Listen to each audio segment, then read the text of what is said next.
I am really happy to see some faces here, because according to me, this is a very important topic. And if you have any questions, please take them afterwards. Just find me, come and talk to me. So either you're here as a senior and want to reminisce your old mistakes, or you're actually here as a newbie and want to get a heads up. Either way, there is something here for everyone. Even outside of our field of work, we tend to do the same mistakes. But in tech, it's kind of on drugs. And I would actually want to rephrase myself, and instead of mistakes, call it challenges. Because even though we know about these potholes, we actually having quite trouble sometimes diverting from them. We've all been there.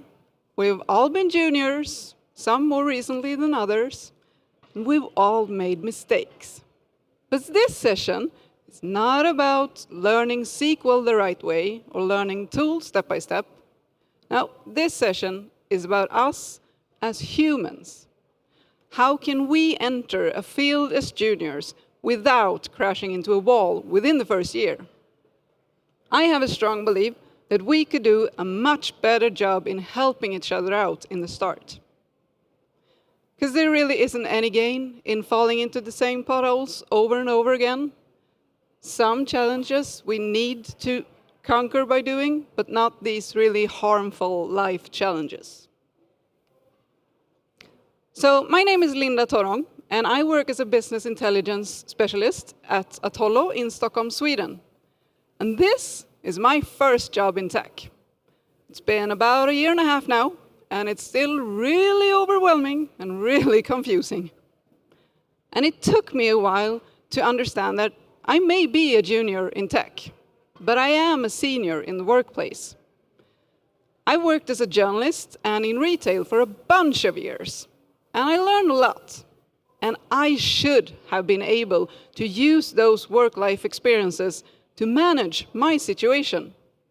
I couldn't. So how can we expect someone fresh from school, for example, to have a fighting chance of handling the situation? As I just told you, when you transition into tech from another field, or when you start fresh from school, you quickly get overwhelmed by the pace everything is changing in, which can lead to an assumption that you're expected to keep up with everything that's going on. That is, to be frank, impossible. You might succeed for a while. You might feel like you're on top of the world, but don't you dare drop that ball, even for a moment. And this isn't healthy. We all know that. But the fast pace is what makes this field so interesting and fun to be in. But you need to find a way to handle it. So, what do you think is the biggest mistakes juniors do? They work too much. Even before the pandemic, our work could be done from anywhere and at any time, and it takes a strong person to actually put away the computer and relax. But in this super fast-paced field of ours, when you're new, right from the start, it feels like you should hit the ground running to learn and to keep up. As for me, I expected of myself to know how to do things before I even gained any knowledge about said thing. When you say it out loud, it sounds ridiculous, but I'm really not alone in this. We can find most of our knowledge online, which is a blessing as much as it is our curse. Instead of admitting we don't know how to do something or asking someone to teach us, we expect to find all of the knowledge by ourselves. And we probably can, but it might have been much more time effective and pleasant to just ask someone. And yeah, much about this job is learning by doing, but that doesn't mean the same thing as trying to solve everything by ourselves. And I'm not saying we should ask a million of questions, but we definitely should ask more often than we do. From my earlier career in retail, when someone new asked something rather than doing unnecessary mistakes, I love them because it gets so much easier from everyone. And just by that one simple question, we could get a better understanding of that task and go from there. They probably can get a better solution to the problem that you could have had. Just that small piece of support can go a long way. So, back to working too much. When you're new, you might think that you should solve a task as fast as anyone else, preferably as fast as a senior. Which leads to working overtime to get ahead of the game, and now we are really getting ridiculous again. And if that isn't the reason for working way too many hours, it is when you realize there's always more work to be done. There's always another project, always another customer. There is no shame in learning and doing things in a normal pace, and we have to accept that. Next is undefined expectations. It's actually really dangerous. Try to define the expectations for your personal progress or for the project at hand, and lower your expectations on yourself. Significant. The more you learn, the more you realize how little you know. And that can seriously smack you in the face and feel like you don't know anything instead. You will not be able to learn everything at once. You will probably never learn everything. Some say to choose a path of specific skills. That's a great advice. If you don't want to do that, at least narrow it down in the beginning. We humans need some kind of a plan and goal to work towards. And you could absolutely revise that plan as you go, but have some kind of an end game. I have never felt so stupid as when I tried to learn 10 new things at once and maintain a significant speed in my work at the same time. That's not the way to go, just for info. Learn a couple of things, get a solid ground, move on and take with you what you learned, because that is probably applicable in the next case. Yeah, and imposter syndrome. Anyone heard of it? Newbies in all kinds of shapes and forms know how it is to constantly live with a feeling of having to prove themselves. This is exhausting. It's even worse if you're actually doubting if you should be there in the first place. You're surrounded by people who seem to have their shit together and know everything into detail. But what we don't know is over what period of time they've actually gained all of that knowledge. But really, this problem is bigger. I've met so many seniors who struggles with this same concept. There is so many awesome people in this business who seems to know everything. And that can, for sure, be intimidating for everyone to question their value, even seniors. But I want to say this, and I want you all to listen. Everyone in here is a high achiever. Otherwise, you wouldn't be attending a conference, learning new things, and meeting new people. And a high achiever cannot be an imposter. We have to stop discussing imposter syndrome as something almost cool. We have to be able to say that, yeah, I'm really good at this, but I cannot answer every question you have. That is just normal. If you turn this whole coin and feel the blessing that you actually don't have to know everything, and that other people might help you where you lack, that's where the magic happens. None of us can do this job alone. We need a team of some form. And everyone brings their piece to the table. And in the beginning, all I felt that I brought was a big smile, but even that is necessary sometimes. And if you are really struggling with this, go see a therapist. It is probably easier than just wake up someday and decide to feel awesome about yourself. But also, this is coming from someone who sees her therapist as someone who fixes what's inside of my head, just like my hairdresser fixes what's on top of it. So it's basically self-care. Yeah, so to go through some possible solutions for these challenges. First, for you personally. You are not alone as a junior. Build your support system. Maybe it's easier to raise a question with a peer rather than a senior or a boss. And you both gain a lot of knowledge from it. By explaining to other people or digging into something to help someone really is a great way to learn. If you do have the possibility to pick a senior's brain, do that. Some people ask a lot of questions.